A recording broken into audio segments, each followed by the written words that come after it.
one of those that I think everybody should do their research to really look at and ask themselves if the government in the next 10 years or so, all of the taxes that are coming in will cover only Social Security, the interest on the debt, and then Medicare, which that's what it's predicted to do. What do you think Congress is going to do? What decision do you think that they're going to have to make? And it's most likely that they're going to be forced to raise taxes. They're the ones that make the decision, okay, not the president, it's Congress. And if they make that decision, and even there are articles and there are sources that even the Central Budget Office of the United States has said that unless those things change, that the government will be forced to raise taxes. Meaning, unless they find a solution outside of raising taxes for Medicare, increase of premiums. If you just read an article today that it looks like that's going to increase, okay? The interest on the debt, which that doesn't seem to be going down. And the cost of Social Security, which the way that you do that is just potentially reduce Social Security, which potentially could happen. Some people have said that.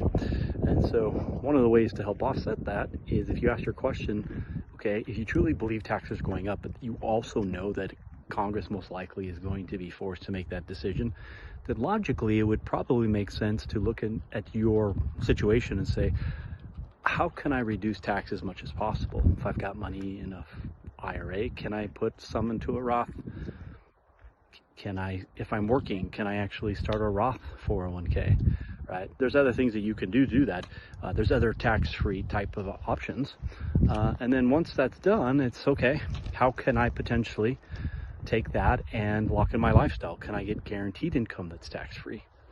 That may be the best income source ever, where you have guaranteed tax-free income that can go up. So there was my daughter. So I absolutely think taxes are something that should be considered today. I think in the next 10 years, they're most likely only going to get worse and going to create more havoc on portfolios, and it's one of those decumulation issues. The decumulation issue. Do you think taxes are a decumulation issue? Partly, but it's really a decumulation issue because, in my opinion, when you don't have income coming in and then you are relying on your assets to spend down the most efficient way possible, mitigating taxes as much as possible is part of decumulation. So ask yourself that question, right? If you don't believe me, type it into ChatGPT if you want, or Claude, ask, right? Go do your research on it. Don't take my word for it if you don't believe me, just go do your research. David Walker and many others have been ringing the bell on this, and now more articles are coming out, whether it's on Social Security, the increase on Medicare, the interest on the debt. Where are we going to be out in 10 years, right? And if we can't pay for everything else that the government spends money on, they're most likely going to raise taxes. And if you're sitting around and saying, oh, I'm going to be in the lower tax bracket, it's not going to affect me. It could affect you. And so why not do the proper planning or better planning today to put yourself in a situation so when Congress does potentially do that, you're not in partnership with them on that, right? So think about it, do your research, and if it can be, start to work with the decumulation specialist so you can start to reduce taxes as much as possible. Put yourself in a situation where, somebody doesn't have to say, I told you so.